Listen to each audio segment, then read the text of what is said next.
Welcome to the Cold Steel Surgical Podcast with your hosts Amir Farouk and Chad Ball. Dr. King-Mullins, as a so trainee, I much for rarely joining us thought on the of the Cold Steel details Podcast. of setting up one's own honor and a office. privilege to Yet, have you on the I always show. intuitively I've felt that followed there you had for a to be a long way time of on doing it Twitter better. and seen all the Dr. work Erin that you do and the King-Mullins is stuff a that you put out. colorectal And surgeon we were just saying in before the start Fayetteville, of the show Georgia. that you've been on She the created the Intentional Surgeon Colorectal Wellness podcast, Center, you're on among ASCRS, many other creative Gut Check endeavors, podcast. You're including really writing all over the her own place, and children's we're going book. to talk a little On bit this about the episode, we talked Wellness to her Center. about why and how she created the Colorectal Wellness Center, and along the way, we get her insights on entrepreneurship, creativity, Sure. and Thanks so paving much your for own having way me as a today, surgeon. Amir. It's been awesome and an amazing experience. So I'm Erin King-Mullins. I'm a colorectal surgeon originally from Central Florida, small town just outside of Orlando, Sanford, Florida. Knew pretty early on, I think I was 12-ish when I decided I wanted to pursue medicine, be a physician.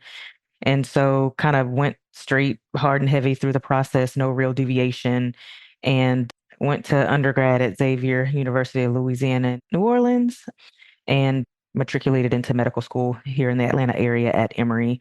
And at that point, I kind of was pretty certain that I ultimately wanted to come back to Atlanta to live. But the one deviation I did have was at that point doing my trauma rotation at Grady. Thought I was going to be a trauma surgeon and went back home to Orlando to our level 1 trauma center down there in the Orlando health system to do residency, and kind of quickly decided that trauma was not for me. So at that point, I kind of thought I was just going to go into general surgery, but was very fortunate to do some rotations with some amazing colorectal surgeons. And they were actually a private practice group at the time, very large group, very robust, fell in love with it. And so came back to the Atlanta area for my fellowship and stayed on after. And so here I am. Fantastic. What was it about colorectal that you enjoyed that kind of pulled you away from your original thought of doing trauma or just, bread and butter general surgery? I mean, I know the answer, but You know that. Well, there's the short answer and the long answer, right? So the short answer is going to be lifestyle, like just kind of number one, like really what you're going to pursue. But the long answer is more so like, with trauma, and I think even general surgery as well, you only get the beginning and middle of the story. A lot of times you don't necessarily get the end. So that's one of the things that colorectal affords you, is like that full throughput. There's a level of For certain patients, there's a level of chronicity that may be there. You're going to be seeing patients for a long time, especially, folks with like Crohn's disease, ulcerative colitis, cancer patients. You'll see them for a while and you'll kind of see and walk them through their journey a little bit. But then there's also my, self-diagnosed ADHD, where like every day is different. It can be as small as counseling patients and making them feel better in the office and helping them change their lifestyle so they can get, kind of over these painful hemorrhoids, to actually doing the procedures on the painful hemorrhoids, which are, outpatient things, doing the screening colonoscopies, but also, major life-changing surgeries. So it's kind of that full breadth of things, the complexity of it all.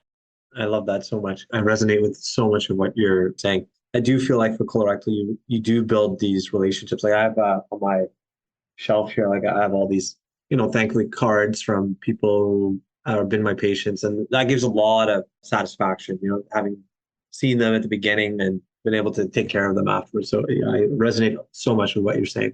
Before we get into talking about, Cola Wellness, because we were so impressed by all the work that you've done in setting up your own practice and creating this really beautiful center.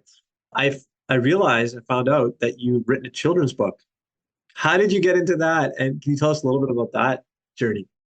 Yes, that was kind of complete happenstance, to be quite honest. So I had this brief stint, which I kind of had to let it go just with everything else that's been going on. But so my daughter was born in February of 2020. So we know the story of 2020, everything, the worldwide pandemic.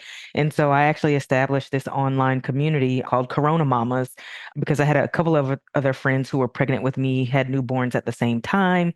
But just seeing like the lifestyle of my physician friends and how it had to change. So new moms, but existing moms, how they had to completely flip their whole lives upside down, left, right, to be able to care for their families and all of that type of stuff. And so through that, I focused a lot on just kind of mental health and the basics of, being a new mom. And I started following different social media groups about children's books, trying to be the best mom ever. And there was like this competition online about, a children's book. And I was just like, I'm like, I'm a colorectal surgeon. Like, I got something to offer. So I had been toying around with it. So I wrote this children's book on digestive health and entered the contest. Didn't win the contest, and I said to myself that at some point that I would publish it. And so during my transition to starting my practice, when I had some downtime, I decided to go ahead and self-publish. And then through that process, decided that I wanted it to be a series. So the first book is Mommy, I Made a Boo Boo. And it basically is about, that moving your bowels is normal, it's good. When you eat the right foods, it gets processed. So there's some coloring pages and matching in there about the different organs and what they do. So literally going from swallowing to stomach to small intestine. And there's the depiction of a young girl that actually has an ostomy. So we talk about, some kids are different. And then the second book is Mommy Gets a Colonoscopy. And there's a third and fourth coming. But the other kind of part of this is, as you know, we're seeing patients with colorectal cancer that are younger and younger, right? And so our average age is really below 50. These folks have young kids. They're not the more senior person who has adult kids. And so, how do you talk to young children, even toddlers, about the bowels and ostomy bags and having cancer and having colonoscopies and all that? So, my dream is for this to be a great way for both children and the entire family to learn about what we do. I love that series so much because you needed to have the colorectal expertise, but clearly you have this kind of creativity to do things that, can't think of a lot of other surgeons who would have the bravery to kind of put themselves out there and enter what seems like a very crowded sort of market, right? With children's books. Did you kind of always have that creativity and even with the work that you did with Corona Mamas, did you always have that kind of passion for creating stuff, or is that something that's slowly kind of become a passion of yours or a talent of yours? So, my answer to that question actually has recently changed. I say that a lot of that came from my newfound entrepreneurial spirit that kind of was birthed during my transition out of my employed position. But now I'm wondering, like, is this something that I've just stifled, kind of all along? Because, going into surgery, there's no soft side that's allowed in training. There's no real level of creativity in doing this type of stuff that's fostered or encouraged. It's just not. And so I think having periods of time where I've actually let my mind rest has probably generated things that's not all just super medicine, read this new study or this, new clinical trial oriented and just turning me truly into a fully faceted person. Yeah, well, it's so wonderful that you've done this stuff, and I certainly am going to get my copies of the book because that I mean, anyone who's had young children knows that at the beginning there can be all sorts of funny things that happen with babies and they Oh yeah, I got a 17-month-old right now. I'm restarting that phase right now. I have a 17-month-old, and so I'm like, ooh, and it's a boy this time. So wish me luck. good luck. Well, listen, we really wanted to talk to you a little bit about cold wellness because I think I started following you around the time, maybe during COVID actually, when you were doing this stuff with Corona Mamas, and then I saw all this stuff that you were doing to build this center, the Cold Wellness Center. Can you tell us, for anyone who doesn't know, where that idea came from and what exactly is the Colorectal Wellness Center? Sure. So, Colorectal Wellness Center is, for lack of a better term, my practice, right?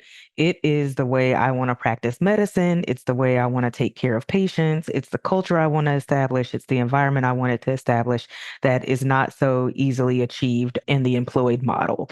And so, not everything is for everybody. I will say that, employment was what it needed to be for me when it needed to be. But as you grow and change and your family or social circumstances change, sometimes those goals and values change, and you have to be prepared to move and align yourself appropriately with it. And so I found that my way of caring for patients wasn't necessarily melding well within the system that I was in, and some of the other outside initiatives and activities and the types of research that I wanted to be involved in, wasn't necessarily achievable in the platform and situation that I was in. And so what better way to make sure that happens than to just do it yourself? And so that's what I did.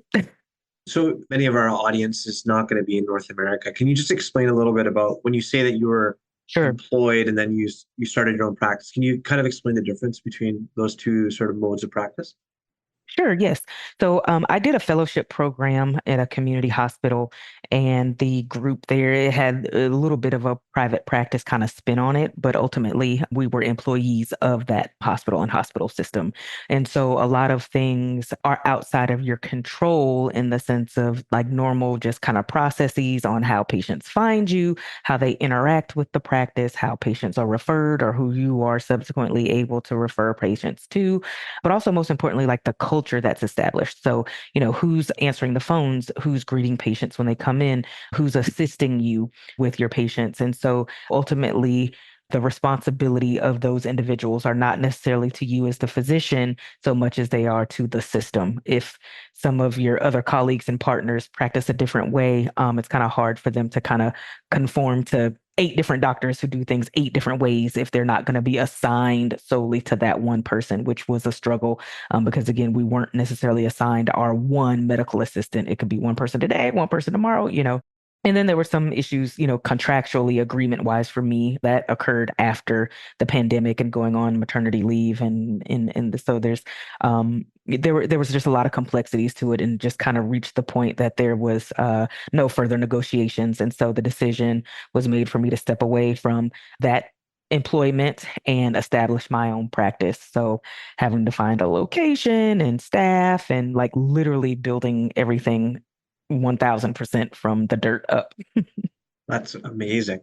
I mean, I've seen pictures of it, I think, a little bit online. Can you tell us a little bit about what this space looks like? How did you actually find the space? Did you sort of go around looking for places first and then find the place that sort of worked for what you were thinking, or did you kind of have a vision in your brain of what you wanted things to look like?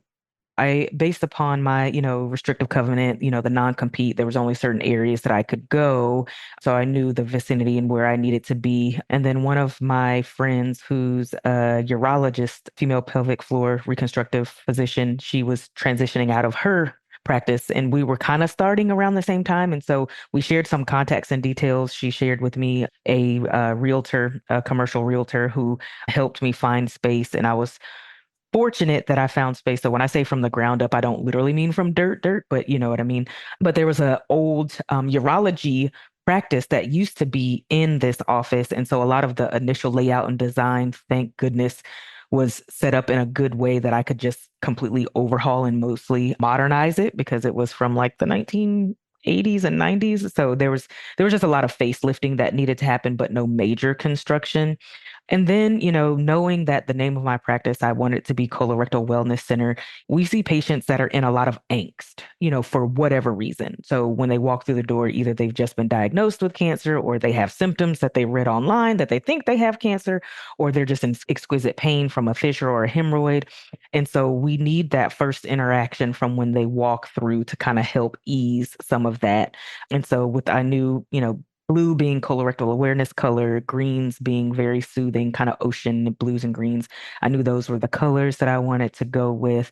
I did some research on different types of artwork or plants because I wanted to have a very natural feel. So that's where I came up with the eucalyptus kind of as my unofficial flower. I guess for the practice. And so just kind of all of things are so I had to, but I'm not an interior designer by any means. I don't do any of that type of stuff. So I did have an interior designer that just kind of helped bring my ideas and feel to life. It's funny because I often feel like the offices that I grew up seeing or trained in were so generic in so many ways, right? They're very impersonal.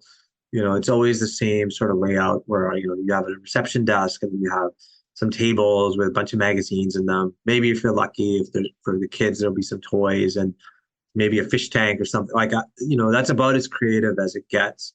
I'm curious how you sort of envisioned your practice or your place being different than what people are usually used to. You've been telling us about the aesthetics of it. What else did you sort of think about? And was there anything particular to the fact that they're colorectal patients that you wanted to be as part of your center that was different than a lot of the other practices that you've seen? So it's funny. So, and you probably experienced this in training. We always called, the days that you saw patients in the outpatient setting, it was a clinic. And so Because some attendings may have referred to it as office. Oh, I see patients. I was never like, it's a clinic, it's a clinic. So now I've actually gone over to calling it an office, right? Because while it is a place of business and a place of care, an office just feels that term and that feel just feels a little less sterile for the patient. And so while I'm not overly fluffy with too many plants and flowers, or fabric things, after all, it is a colorectal office. And so we definitely need things to be easily sterilized and cleaned, but more so that when people know that they're walking into this place for colorectal, it could be a little bit of anything or any reason that they're in, and they think of colorectal and they think of poop and probably think of all these dirty things. You want them to immediately come in. And so I wanted this brightness as well, just to make them feel like there was some attention to, again, the level of cleanliness, how it appeared, not that they're just, some butt patient that's coming in and that they get the bottom of the barrel. They don't get all of the look and feel of a cosmetic office, right? And so that's just kind of what went into it, just to make sure that things are sleek and clean and just kind of made people feel comfortable. Yeah, totally. We often have to do examinations of patients in a fairly sensitive area, around their anus or the rectum. I don't know if you do proctoscopic examinations in your office or not. I'm curious how you sort of thought about that whole process. Do you have prone jackknife tables? Did you think about doing anything different than what most typical, colorectal offices would have? Or is it sort of, there's not much you can do to change that experience? Not a ton you could do to change that experience other than offer the utmost in privacy. And so our rooms outside of the procedure rooms are pretty small, and that kind of helps us in some way to at least, ask any additional guests or family members to leave the room. There's no reason that they really need to assist us with the examination.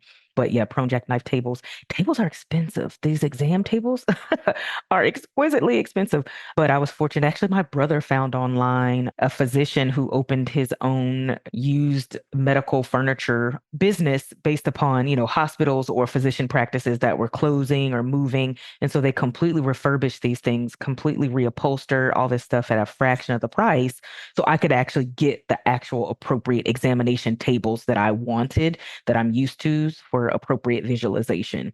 So it just takes a little bit of research to kind of figure that stuff out. But yeah, if you walk into my exam room, it'll probably look standard to any other proctoscopic examination room. I don't do like flexible sigmoidoscopies or anything like that in the office, because that just takes a whole nother level of care and resources that we aren't equipped to do right now. But yeah, anything basic examination we can do.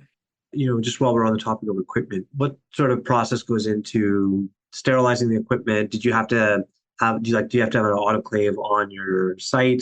Is it all disposable stuff? Like, can you tell us a little bit about sort of the behind the scenes of that aspect of setting up practice?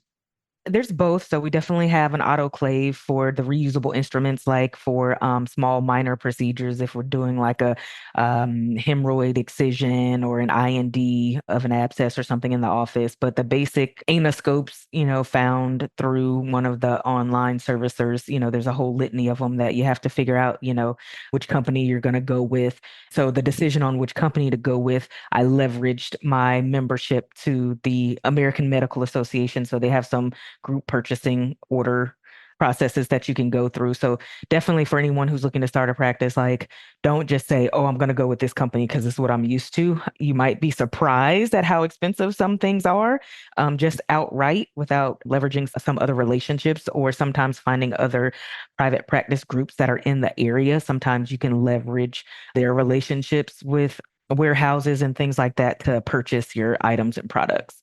And obviously, this takes a bit of capital to get this all started up and get going. Were you doing this you were saying that you were working a bit with one of your urology colleagues. Was this something that both of you went in together to start a center like this, or was this by yourself? And if it was by yourself, how did you sort of go about raising the capital? And did you have to go and pitch it to investors? How did that whole process go down? So no, we did not do things jointly. She's actually on the exact opposite side of town, practice-wise, which is such a bummer because we used to do combined cases. But There are some different lenders that are available for physicians who are starting their own practice. And so that's what I went through. So there's some of the major banks who have like physician loan programs for medical startups, or for example, for docs who are need a major capital raise to become a partner, whatever their capital investment to become a partner in their practice. Some of the major lenders will use a traditional SBA or small business application kind of process, as opposed to there are some smaller boutique or more niche organizations that have a little bit of a different process because they only cater to or supply loans for, like my particular company only supplies loans for physicians, dentists, and veterinarians. And so they can have a little bit more of a unique, streamlined process, understanding some of the nuance of, you know, yeah, when I applied for this loan, I didn't have a job anymore. I didn't have a W-2, but based on my track record and, physicians and those in the medical field are typically the best folks for them to lend to because of everything we had to get through to get here. We're high income earners, we're trustworthy. So that's kind of not to say no one else is trustworthy, but you know what I mean? It's kind of a process that they kind of have underwritten kind of in general. If a certain person needs it, then it's a little bit of an easier process, streamlined process than a traditional small business loan. Gotcha. We've talked a lot about the physical structure and setting all that up, but probably the hardest aspect of this, I would imagine, is building a good team, because they're the people who are going to really be creating the atmosphere that you want in your center and in your office. Talk to us a little bit about how you went about recruiting your team members. What did you sort of look for in the people that you wanted to be in your space? So I think one of the lessons that I learned from my prior practice is that, the persons that are going to be the first line, I'm not answering the phone, right? When they call, I might not be the second, third, or even fourth person that they directly interact with. So every single touch point with your practice, whether it be the website or someone answering the phone, is a reflection of you. And it's going to leave an impression on that person about what type of care they may receive if they ultimately come in. So that's like full stop, number one. And so I knew that whoever was going to be answering the phone, number one, had to be somebody that is going to put patients at ease when they call and be knowledgeable about how we care for patients and the processes. And so I was just extremely fortunate that, like, literally the person, my MA that worked for me for the very first day I became an attending in 2014, retired or was retiring pretty much at the same time I was leaving that practice because one of the locations closed. And then she kind of soon after was like, yeah, well, I'm not quite ready for retirement yet. And fortunately, my practice location was relatively close to her. And so she decided to come on with me.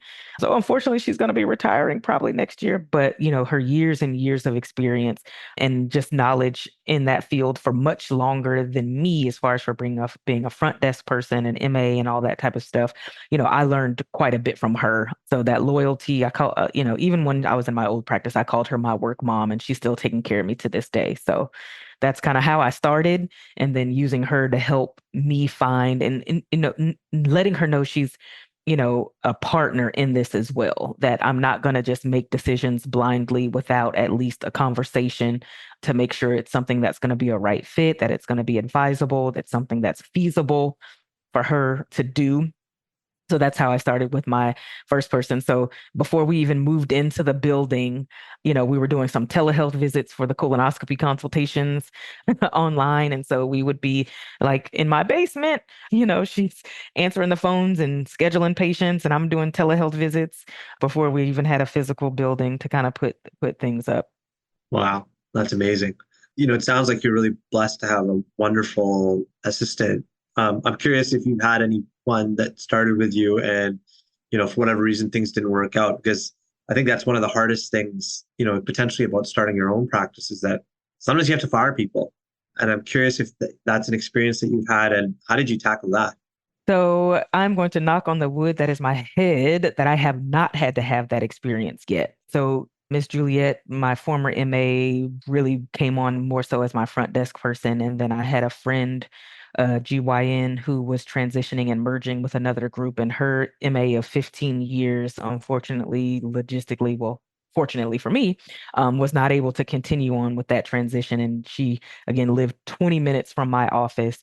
And so, I mean, you don't find medical assistants that these days that have been there for 15 years. And so she's been with me basically since the day one we've moved into the building and still going strong. So yeah, again, blessed and fortunate to have the team. I found my sister, who's 11 years older than me, is a GYN.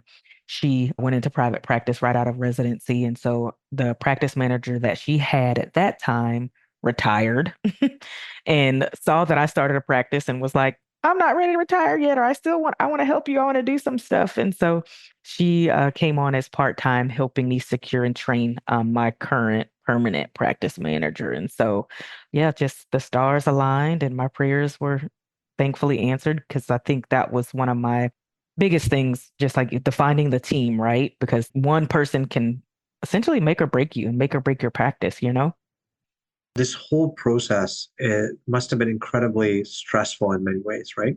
Do you feel like it was worth it to go out on your own and make your own place? Or, if you had the chance to go back to being sort of in an employed sort of position, would that be something that you'd find it a lot easier?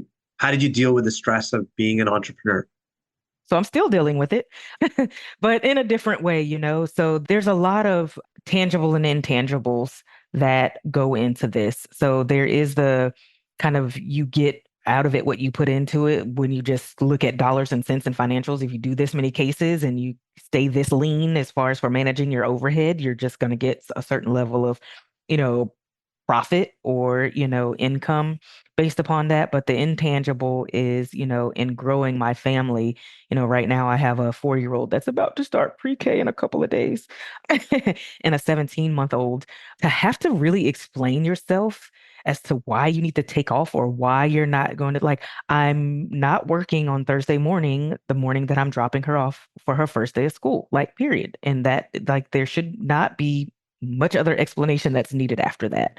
So again, there's those tangible and intangibles that I think are really important when you're making these deciding factors, because there's the value of your time that you will never ever get back. And there's the value of, just finances. And I tell people that I don't ever intend to be an employee again. That's my intention right now. And knowing that the way my family and values and things changed over time to bring me where I am now, I'm not completely immune to the fact that that may change again in the future. If the healthcare landscape continues to change and make it to where, like, I literally can't sustain things the way I'm doing it, then yeah, I'll be willing to consider for the sake of myself and my family. But at this very moment, I have no intention of becoming employed again.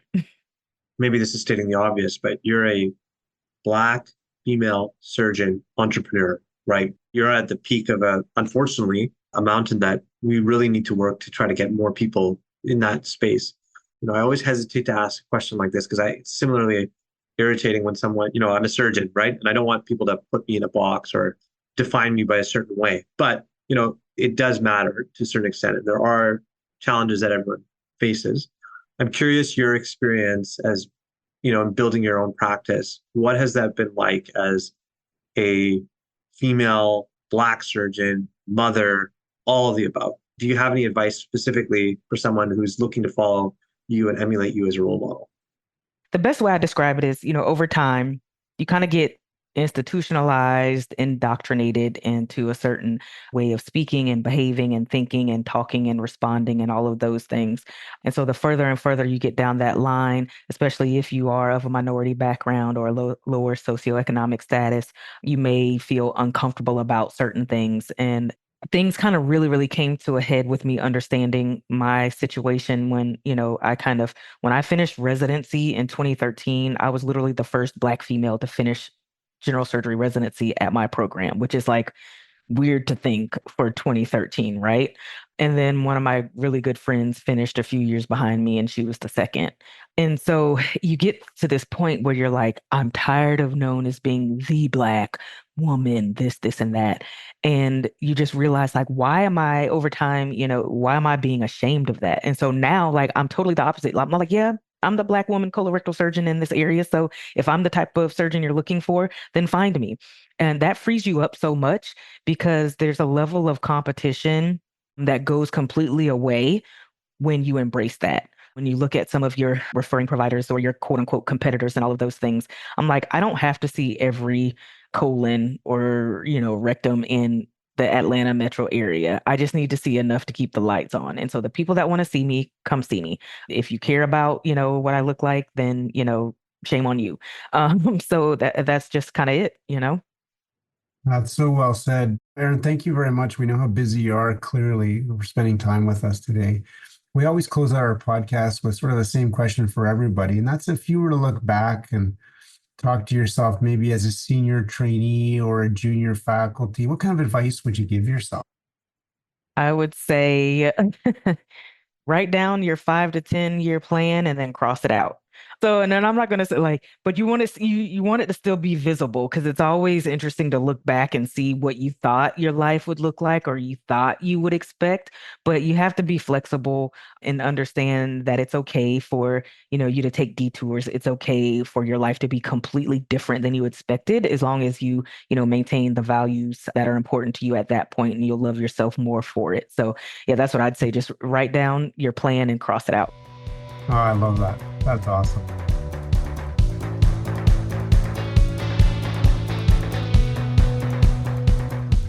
You've been listening to Cold Steel, the official podcast of the Canadian Journal of Surgery. If you have comments or questions, please email us at podcast.cjs@gmail.com. Thanks for listening.